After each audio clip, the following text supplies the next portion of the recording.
ఆసుపత్రి ప్రధాన గేటు ముందు నిరంతరం ఆటోలు అడ్డంగా నిలుపుతున్నారు. దీంతో రోగులు, వైద్యులు, సిబ్బంది లోపలికి వెళ్లాలంటే అవస్థలు తప్పడం లేదు.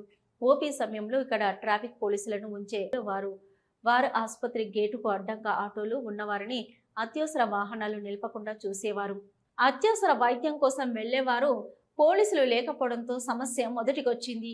తీసుకొచ్చే అంబులెన్స్ ఉదయం 9 గంటల నుంచి మధ్యాహ్నం 12 గంటల సమయంలో వెళ్లాలన్నా ఆలస్యం అవుతుంది. అదేవిధంగా ఇక్కడ రోడ్డు ప్రమాదాలు జరిగి ప్రాణాలు కూడా యువకులు కోల్పోయారు.